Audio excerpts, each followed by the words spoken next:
ندخل بقى على الخطه اللي بجد.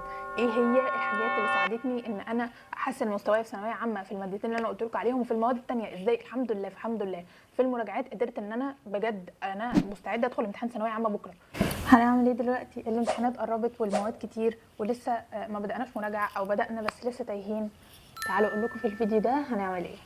السلام عليكم، ازيكم؟ انا ندى، وفي الفيديو ده هنتكلم مع بعض عن مراجعات ثانويه عامه. ازاي انا حرفيا المراجعات دي انقذتني. انا كان في مادتين بالنسبه لي انا مش مستعده خالص ان انا ادخل فيهم امتحان ثانويه عامه، وهما الفيزياء والانجليش، وحرفيا انا في المراجعات بس قدرت ان انا الم المادتين دول بمساعده مدرسين معينين هكلمكم عنهم، بمساعده طرق معينه وحاجات معينه انا عملتها. فكل ده ساعدني، والتكنيكس او الحاجات اللي انا عملتها دي تقدروا تطبقوها على اي ماده انتوا عندكم فيها مشكله دلوقتي.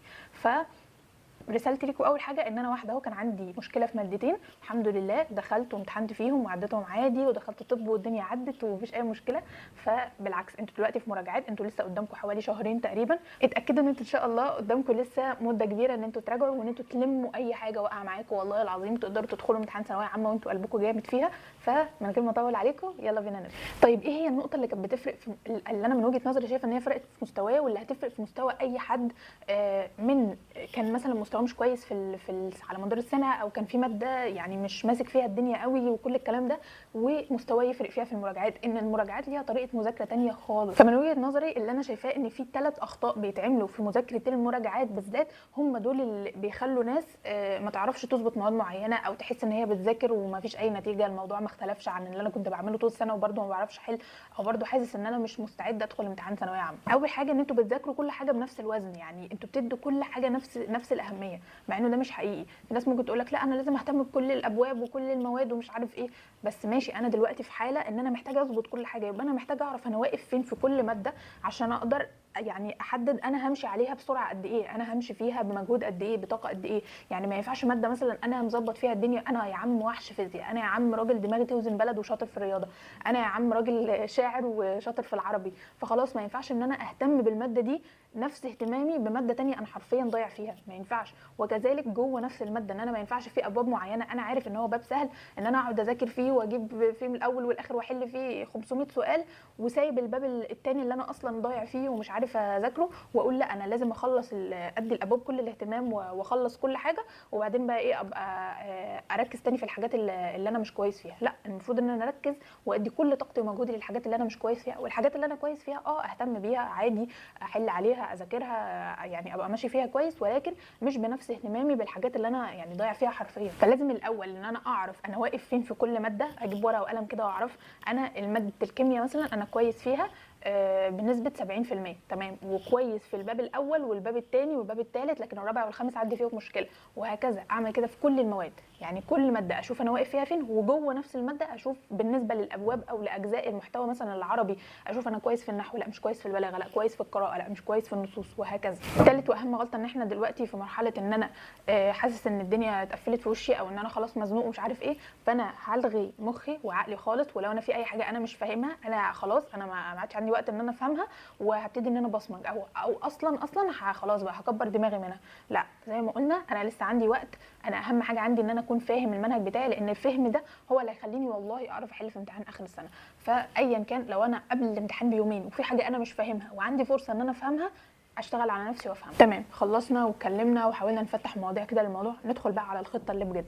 ايه هي الحاجات اللي ساعدتني ان انا احسن مستواي في ثانويه عامه في المادتين اللي انا قلت لكم عليهم، وفي المواد الثانيه ازاي الحمد لله في المراجعات قدرت ان انا بجد انا مستعده ادخل امتحان ثانويه عامه بكره. وده مش شطاره مني خالص، ولا ان انا برده كنت مقطعه السمكه، وده لا، انا ما رحتش قفلت كل المواد في ثانويه عامه ولا طلعت الاولى على الجمهوريه، بس في نفس الوقت كان عندي اللي هو لا، انا عملت اللي عليا، انا مشيت على خطوات صح، انا حاسس ان انا مطمن، انا حاسس ان انا بعرف احل كويس في المواد، انا فاهمه المواد بتاعتي كويس. فبس هو ده يعني نتيجه اللي انا فيه، وهو ده اللي كان مريحني. اول حاجه زي ما قلنا هي ان احنا بنحدد احنا واقفين فين في كل ماده، تمام. فبنجيب كده نعمل خريطه كده لنفسنا، بنجيب ورقه فاضيه كبيره كده، ورقه فلوس كاب مثلا او يعني اي ورقه، تمام، ونبتدي ان احنا نكتب فيها كل ماده الابواب اللي فيها، وبعد كده جنب كل ماده بنكتب احنا مثلا يعني الليفل بتاعنا ايه. يعني حتى لو مش عايزين نحدد نسب بقى ونقعد نوجع دماغنا، يعني ممكن اكتب جنب الماده دي ان انا شاطر فيها او ان انا كويس فيها، لا الماده دي عندي فيها مشكله، لا الماده دي يعني نص نص، وهكذا. يعني حاجات بسيطه خالص، بس ان انا اعرف انا واقف فين. تاني حاجه وهي الاوزان الصح زي ما قلنا، انا بعيد يعني انا بحل المشاكل اللي احنا قلناها في الاول اصلا، ان انا ابتدي برضو اوزن واشوف ايه هي اكتر المواد المهمه واكتر المواد اللي انا هو الاهميه هتعتمد على حاجتين، هتعتمد على اهميه الباب ذات نفسه، ان الباب ده لو هو فعلا مهم يعني عليه درجات كتير مثلا، بيجي في الامتحان كتير، اسئلته بتيجي في الامتحان كتير، اسئلته بتيجي لافه في الامتحانات، يبقى انا لازم اهتم بيه.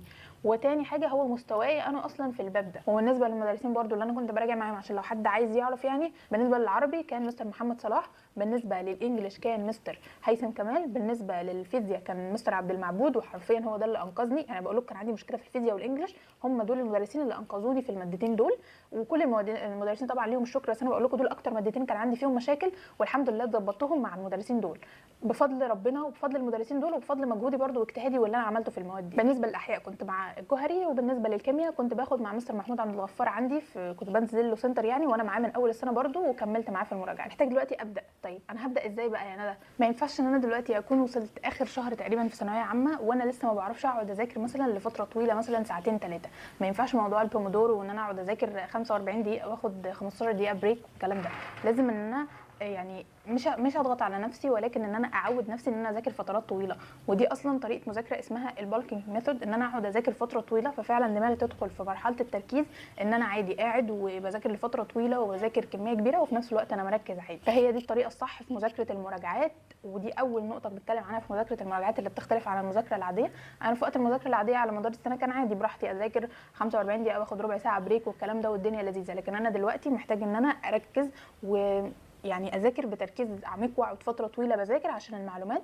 يعني انا بحس ان انا اصلا لما بعمل كده المعلومات يعني تدخل في مخي مره واحده، فخلاص اللي هو بحس ان هي دخلت مره واحده فمش هتطلع تاني يعني. بالنسبه لطرق المذاكره فهي ليها طرق كتير، ولكن انتوا اللي بتحددوا الطريقه اللي انتوا حابين تذاكروا بيها. هل انتوا مثلا تسمعوا الشرح الاول بعد كده تذاكروا، او انتوا وانتوا بتسمعوا الشرح بتحبوا تكتبوا ورا المدرس، او هل انتوا مثلا بتحبوا تسمعوا الشرح الاول بعد كده ترجعوا وتقعدوا تذاكروا تسمعوا لنفسكم والكلام ده اللي هو طريقه الاكتيف ريكول. يعني از يو لايك، انتوا المفروض ان انتوا دلوقتي برضو بقالكم سنه بتذاكروا، فيعني عرفتوا الطريقه الانسب ليكم، ولكن هي اكتر الطرق الفعاله لو انتوا حابين طريقه معينه هي طريقه فعلا الاكتيف ريكول، ان انتوا خلاص سمعتوا الشرح، طول ما انتوا بتسمعوا الشرح انتوا مش مركزين في اي حاجه غير ان انتوا بتسمعوا بس الشرح اللي قدامكم، سواء كان المدرس بيشرح لكم او انتوا بتراجعوا على حاجه معينه. المهم ان انتوا مركزين في الحاجه اللي انتوا بتعملوها بس. بعد ما بتخلصوا سواء انتوا كنتوا بتذاكروا حاجه من كتاب او كنتوا بتسمعوا لها شرح، ان انتوا تقفلوا الحاجه اللي انتوا كنتوا بتسمعوها دي وتبتدوا ان انتوا مع نفسكم تشرحوا الحاجه دي لنفسكم. عايزين تجيبوا ورقه وقلم وتحاولوا ان انتوا تكتبوا كل الحاجات اللي انتوا كنتوا فاكرينها عن الموضوع ده. صدقوني الطريقه دي هتخليكم ما تنسوش اي حاجه انتوا ذاكرتوها تاني. امتحانات السنين السابقه مهمه جدا جدا جدا جدا جدا جدا، والله العظيم لو انتوا بس جبتوا امتحانات اللي هي النظام الجديد اللي هو اخر 5 6 سنين وقارنتوا الاسئله ببعضها، والله العظيم هتلاقوا ان في اسئله مش سؤال بيتكرر تيبيكال اكيد، ولكن والله تقريبا نفس الافكار. تمام. والافكار اللي بتيجي جديده خلاص انتوا يعني اكيد في افكار بتيجي جديده، ولكن انتوا لو عايزين تجيبوا مجموع كويس، انتوا لو ذاكرتوا امتحانات او مش ذاكرتوا يعني مش بصمجتوا، او قصدي ان انتوا فهمتوا وقدرتوا تحلوا وعندكم الكونسبت، او ان انتوا قادرين تحلوا كل اسئله امتحانات ثانويه عامه، فانتوا خلاص انتوا معاكم المفاتيح. تمام. فاي سؤال تاني هيجي، سواء هتيجي الاسئله اللي هي بتكون يعني نفس طريقتها متكرره او جالكم اسئله جديده، فانتوا خلاص تمام في الماده، لان انتوا معاكم طريقه تفكير ووضع الاسئله. فحلوا حلوا حلوا كتير على قد ما تقدروا، واهتموا باسئله السنين السابقه. اول حاجه يعني انتوا مثلا لو هتذاكروا الدرس لاول مره، او يعني سوري بتراجعوه لاول مره، خلاص اول سورس انا هحل عليه للدرس ده هو امتحانات السنين اللي فاتت. بعد كده ابتدي ان انا احل الاسئله اللي موجوده في كتب المراجعه، اللي هي دي اللي بيكون فيها الافكار الجديده اللي ممكن تيجي، لكن انا عايز الاساس، عايز اللي بيتكرر، فانا ذاكر اللي بيتكرر الاول او احله الاول اللي هو امتحانات السنين اللي فاتت. بعد كده ابتدي ان انا اشوف بقى ايه الجديد واللي الكتب بتخترعه والافكار والكلام ده. نصيحتي كمان ليكم وانتوا بتسمعوا المراجعات بتاعه المدرسين، انا عارفه ان هم بيضغطونا كتير قوي، كانوا بينزلوا حرفيا ساعات مهوله، بالذات مستر عبد المعبود كان بينزل حرفيا مراجعات بال9 وال10 ساعات.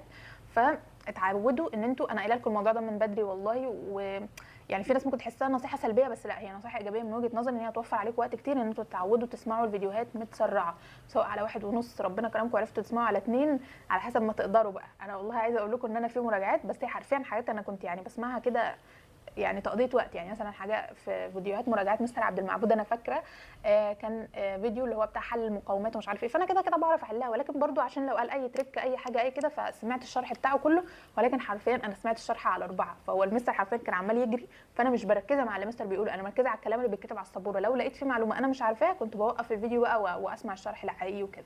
فحاولوا ان انتوا على قد ما تقدروا الجزئيات اللي انتوا شايفين نفسكم كويسين فيها، عايزين بس ان انتوا مجرد تسمعوا الشرح تعملوا ريفرش للمعلومات في دماغكم، وتشوفوا لو المستر هيقول اي تريكايه جديده او حاجه ما عدتش عليكم قبل كده، حاولوا ان انتوا تسرعوا الفيديوهات على قد ما تقدروا.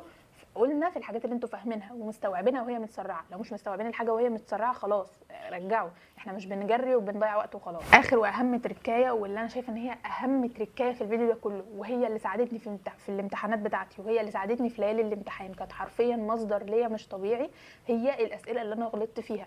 واللي انا قايله لكم على الموضوع ده برده من زمان، انا حاسه ان انا بتكلم كده مع اخواتي، انا قايله لكم على الموضوع ده في الفيديوهات اللي فاتت، لو انتم متابعين هتبقوا عارفين.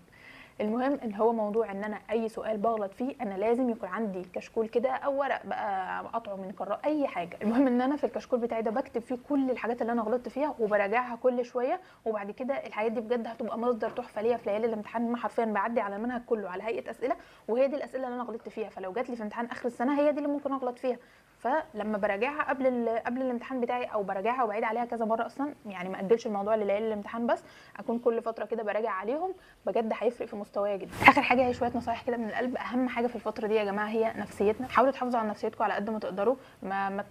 يعني مش هقول لكم ما تخافوش، هو الخوف في الوقت ده طبيعي، ولكن فكره ان انا اخلي الخوف ياثر عليا لدرجه ان انا مش عارفه اذاكر، او حاسس ان انا مش هعمل حاجه، او حاسس ان انا عمال اعمل سيناريوهات في دماغي اللي هو انا قاعد في اللجنه ومش عارف احل ومش عارف ايه، الكلام ده كله اصلا بيستنزف طاقتي اكتر بكتير من ان انا ادخل الامتحان وما اعرفش احل بجد.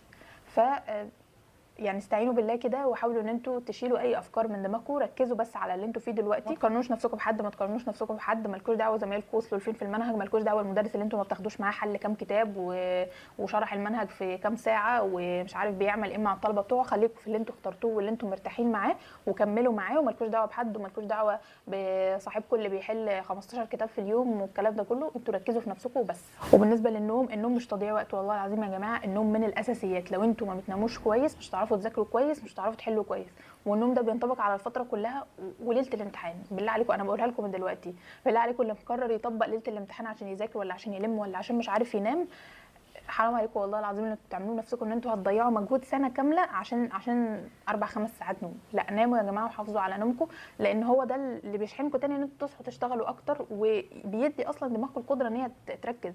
انتوا ممكن تكونوا مطبقين وشاربين بقى مش عارف تويست ومشروبات طاقه وقهوه قد كده وبتاع، وفعلا فايقين وقاعدين بتذاكروا، بس المعلومات بتدخل من هنا وما فيش ما بتتسجلش، لان ما فيش طاقه، المخ عايز ينام. وبس كده، اخر حاجه اتعاملوا مع الموضوع بهدوء اعصاب على قد ما تقدروا، لسه معاكم وقت والله العظيم. اي حد عنده اي حاجه فايتاه او اي حاجه حاسس ان هو مش مظبطها، عنده وقت ان هو يظبطها ان شاء الله، بالطرق البسيطه اللي احنا قلنا عليها، او بان انت بس تقوم وتتحرك وتعمل اي حاجه، يعني قوموا واشتغلوا وذاكروا بالطريقه اللي تعجبكم واعملوا اللي يعجبكم، بس ما تقعدوش كده حاطين ايدكم على خدكم وفاكرين ان خلاص الفرصه ضاعت، لا هو لسه في فرصه ولسه في وقت لحد اخر يوم قبل الامتحان. وكثانويه عامه اصلا مفهوم ثانويه عامه هو يعني ماشي، انتوا دلوقتي انا بقول لكم الموضوع ده بعد ما عديت الخط، فانا بقول لكم الكلام ده من درايه، انا عارفه ان في ناس ممكن تستوعبه وناس ما تستوعبوش، بس انا هقول لكم عليه، اللي هو حته ان اللي انتوا فيه دلوقتي والله بجد، والكلمه اتقالت لي ساعتها وانا يعني ما كنتش مستوعباها قوي، بس لما تعدوا الموضوع هتستوعبوا الكلام ده، انه دي مش نهايه الدنيا، انتوا لسه قدامكم حاجات كتير قوي ولسه هتمروا بحاجات كتير قوي، ومنهج ثانويه عامه اللي قرفكم في عيشتكم ده انتوا عارفين ممكن تاخدوه في كليه تانية في شهر وتمتحنوا عليه وتخلصوه وتقلبوا على حاجات تانية. ومش بس مش بقول الكلام ده عشان اقلل من اللي انتوا بتمروا بيه او كده، بس عشان يعني اثبت لكم ان في حاجات يعني اصعب من كده بكتير وهتمروا بيها وهتعدي عادي، ويعني لسه في حاجات تانية كتير. وبس كده، هو ده كان فيديو النهارده، يا رب يكون عجبكم واستفدتوا منه. لو عندكم اي اسئله تانية اكتبوا لي في الكومنتس وانا هرد عليكم، ولو عندكم برده اي فيديوز تانية حابين ان احنا نتكلم عنها الفتره دي قولوا لي في الكومنتس. وبس كده، بحبكم واشوفكم في فيديوهات جايه، مع السلامه.